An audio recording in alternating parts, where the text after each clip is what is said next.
Bonjour et bienvenue sur Actu du VTT et du GPS. Le Garmin Edge 800 est un très bon GPS pour un ensemble de choses. Ce GPS vous permettra bien sûr d'enregistrer vos différents parcours, mais aussi de suivre des parcours qui ont été envoyés à l'intérieur. Alors sans en plus attendre, allons voir un petit peu comment fonctionne ce GPS. Un petit peu dans le même principe de fonctionnement que les Edge 810 et 510, tout se passera au doigt, puisque nous allons pouvoir naviguer dans différents sous-menus lorsque nous serons en navigation ou en enregistrement ou en entraînement par exemple. Alors, comment se passe au niveau du Edge 810? Nous allons bien sûr faire une pression de plus ou moins 3 secondes sur Power pour allumer notre appareil, mais nous aurons aussi un menu caché. Dans le cas présent, lorsque nous avons un menu caché, nous pourrons bien sûr brancher un ensemble de systèmes comme le capteur cardiaque, fréquence et vitesse de pédalage, bien sûr. Nous pourrons aussi changer à tout moment le type de vélo que nous aurons rentré à l'intérieur, puisque pour chaque bike, nous allons pouvoir faire des programmations. Alors pour passer d'un vélo à un autre vélo, il vous suffira de venir cliquer sur le vélo pour avoir des données qui lui seront spécifiques, ou lorsque vous êtes dans un cas d'entraînement, si vous souhaitez vous entraîner avec votre VTT, avec votre vélo de route ou de triathlon par exemple. Nous pourrons bien sûr agir sur la luminosité de notre écran, de verrouiller par exemple l'écran. Une fois que l'on veut sortir de ce menu, il nous suffira de cliquer sur la petite croix rouge. Au niveau de nos menus, nous allons retrouver 4 icônes. Les 4 icônes qui seront subdivisées en fonction de ce qu'on va vouloir obtenir. Mais nous avons aussi la petite fonction croix qui nous permettra de sortir de la fonction et la petite clé qui nous permettra d'aller dans les paramétrages de réglage de base. Alors allons faire un petit tour directement dans nos paramétrages de base. Je clique sur la petite croix, je vois paramétrage du vélo, du système, profil de l'utilisateur, la balance, parce qu'avec la fonction AMT, on peut éventuellement connecter une balance. Et à propos du GPS, là, ce sera les informations par rapport au logiciel interne. Alors, paramètres du vélo, eh bien, on va pouvoir rentrer, par exemple, le profil du vélo. Donc, à l'intérieur du vélo, on va pouvoir rentrer les détails du vélo, c'est-à-dire le nom du vélo, le poids du vélo, ainsi que la distance qui a été parcourue par ce vélo. On va pouvoir, bien sûr, connecter nos différents capteurs. Donc là, à présent, il suffira que si j'ai des capteurs, je clique sur oui et aussitôt l'un et l'autre vont tenter de rentrer en communication. Donc, je vous laisserai faire cette partie-là en fonction du modèle du Edge que vous aurez choisi. Donc, pareil de nouveau, on va pouvoir choisir un deuxième vélo, bien sûr, puisque vous pourrez utiliser un VTT, un vélo de route, un vélo de triathlon, et ce que vous voudrez, tout simplement. Au niveau de l'app, là dans le cas présent, c'est déclenchement automatique par distance. Dès lors que vous êtes en mouvement, ça se met et ça s'active. Donc à vous de voir quelle est la fonction qui vous intéresse. La fonction pause automatique, c'est-à-dire c'est l'arrêt de l'enregistrement lorsque vous faites une pause, par exemple. Là dans le cas présent, si arrêt, mon enregistrement est stoppé. Dès lors que je redémarre avec mon vélo, mon enregistrement reprend. Ainsi de suite, au niveau du défilement automatique, par exemple, je le désactive. Alors c'est quoi le défilement automatique? C'est ce que je vous montrais tout à l'heure avec les différents menus de base, c'est-à-dire cartographique, d'enregistrement de distance. Tout à l'heure, je vais vous remontrer. Là, dans le cas présent, il a été désactivé. Soit vous pouvez tourner en boucle, c'est-à-dire lent, moyen, rapide. Alors, c'est l'élément que je vous montrais ici. C'est-à-dire que là, ça pourra éventuellement tourner en boucle. Alors le problème, c'est lorsque vous êtes en guidage et que vous voulez le fond de carte et puis qui se met à tourner, d'un seul coup, vous allez voir le retoucher, vous allez lâcher le guidon et en point de vue sécurité, c'est quand même pas top. Donc après, à vous de voir en fonction de ce que vous avez besoin, de ce que vous allez en faire. Donc je reviens dans paramétrage, je dis défilement automatique, là donc à présent, je l'ai désactivé. Et ainsi de suite, donc avertissement de départ, vous verrez bien, je vous laisserai aussi découvrir ce GPS.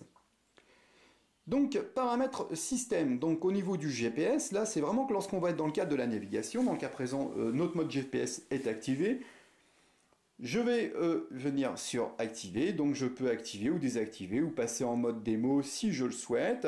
Au niveau d'affichage des satellites, hop, au niveau des affichages des satellites, là donc à présent j'ai une très très bonne réception. Voilà. Au niveau de l'écran, eh bien toujours allumé, fond par défaut. Donc on peut aller voir par exemple fond par défaut et on peut rentrer éventuellement ces différents types de fonds et le customiser, à vous de voir. Hop, on va prendre celui-là par exemple, comme vous voyez le fond de carte, le fond derrière a légèrement changé. Donc à vous de voir celui qui vous convient le mieux. Allez, tac, hop, j'ai dit bike, je laisse bike, on voit, il y a les petits vélos par derrière, vous verrez, bon c'est sympa. On peut aussi activer la capture d'écran, c'est-à-dire vous voulez mémoriser par exemple un défaut de fonctionnement. Tac, vous pouvez venir ici pour activer et pour comment vous expliquer, pour capturer finalement l'écran, il vous suffira d'appuyer sur Power. Alors attention, lorsque vous activez cette fonction, vous ne pouvez pas avoir l'autre menu que je vais vous montrer tout de suite. Alors étalonnez l'écran, hein, vous venez cliquer sur l'écran et vous allez venir toucher l'ensemble des points pour passer. Alors là, hop, je vais vous le faire. Tac, vous allez voir, c'est assez rapide. Une fois j'ai calibré, voilà, l'étalonnage est terminé. Alors c'est lorsque vous rencontrez des petites difficultés. Mode couleur automatique, hein, lorsque vous allez passer en nocturne ou en jour. Donc à présent, moi, je laisse toujours en jour. Hop, je reviens sur mon menu.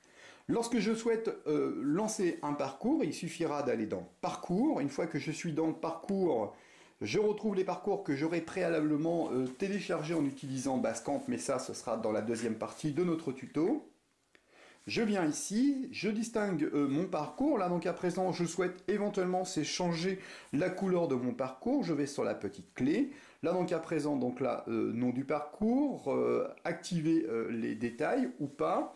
Moi, ce qui m'intéresse, c'est l'affichage carte. Et dans l'affichage carte, je marque toujours affiché, je marque désactivé. Alors, qu'est-ce que c'est que ce mode de fonctionnement? Lorsque vous allez utiliser vos différents tracés, si vous mettez activé, ils vont rester sur le fond de carte. Si vous continuez à randonner toujours sur un même secteur, vous risquez d'avoir plusieurs chemins qui se superposent. Et là, ça peut devenir très vitement compliqué. Donc là, donc à présent, on va venir sur couleur. Vous pouvez choisir la couleur que vous voulez. Moi, je vous invite à utiliser plutôt des couleurs très voyantes, comme le rouge, par exemple. Je vous invite à éviter le bleu, comme je vous l'ai déjà expliqué, dans la famille des Edge 810 et 510, puisque lorsque vous allez enregistrer votre trace, vous allez voir qu'après votre petit triangle qui vous matérialise, vous aurez un trait bleu. Donc là, qu'à présent, je choisis rouge, je laisse rouge. Activer les points de parcours, je laisse les points activés. Donc voilà, maintenant si je souhaite éventuellement randonner, eh bien il me suffira de venir cliquer sur Aller et je laisse mon GPS calculer les données. Une fois que les données vont être calculées, il me suffira plus que d'appuyer sur Start pour enregistrer et me laisser guider. Là donc à présent vous voyez bien le trait rose qui est ici. Donc il me dit voilà il faudra suivre ce chemin là pour venir récupérer le parcours. J'ai plus qu'à cliquer sur Start pour lancer mon enregistrement et suivre la navigation. Comme j'ai laissé activer la zone zoom, dès lors que je vais changer d'orientation, l'écran va se rapprocher de ma trace avec une jolie flèche qui me dit de prendre à droite, de prendre à gauche. Là donc à présent il me dit sud-est à chemin, donc il va m'orienter vers ce fil de chemin. Pour revenir à mon menu, je vous remontre, pour revenir à mon menu, je fais tout simplement un petit clic sur mon écran, hop, je reviens ici, menu, je reviens dans mon menu. Donc, voilà, donc à présent, je vais arrêter mon parcours, mais j'aurais pu le consulter, et ainsi de suite, et éventuellement le renommer. Dans historique, et bien sûr, je vais retrouver l'historique de mes parcours que j'ai effectués, donc là, donc à présent, dans mes activités par jour, hein, bien sûr, donc là toujours consultable avec le doigt ou en utilisant la flèche, le total, enfin les totaux, c'est-à-dire les distances parcourues et bien sûr le temps que vous avez effectivement roulé, et là lorsque vous voulez tout supprimer, alors attention, lorsque vous supprimez de la mémoire de votre GPS, tout ce qui a été transféré sur Basecamp restera bien sûr sur Basecamp. Ça vous permettra par exemple de soulager la mémoire de votre GPS. Dans les parties entraînement, eh bien dans les parties entraînement, alerte et ainsi de suite, bon moi j'utilise un peu moins, mais je vous invite à vous rendre sur le site Garmin Connect dans la partie entraînement où vous allez pouvoir créer vos phases d'entraînement, c'est-à-dire accélération, détente et ainsi de suite. Moi, c'est un peu moins mon secteur d'activité.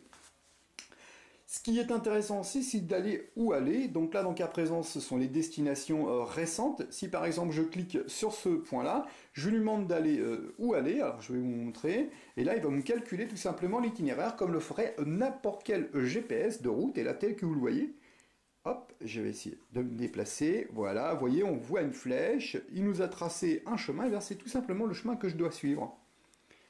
Voilà, hop, je viens ici et je vais le bloquer. Hein, je vais demander d'arrêter tout simplement tout à l'heure la navigation. Donc vous allez pouvoir l'utiliser. Donc là, hop, arrêter la navigation. Je retourne dans où aller. Donc là, dans une position, retour au départ. C'est lorsque par exemple vous êtes parti en randonnée et que là vous en pouvez plus. Vous venez cliquer sur cette fonction-là et lui il va vous ramener directement au départ. Donc c'est vraiment un GPS très complet hein, que vous allez pouvoir utiliser dans différents types de profils.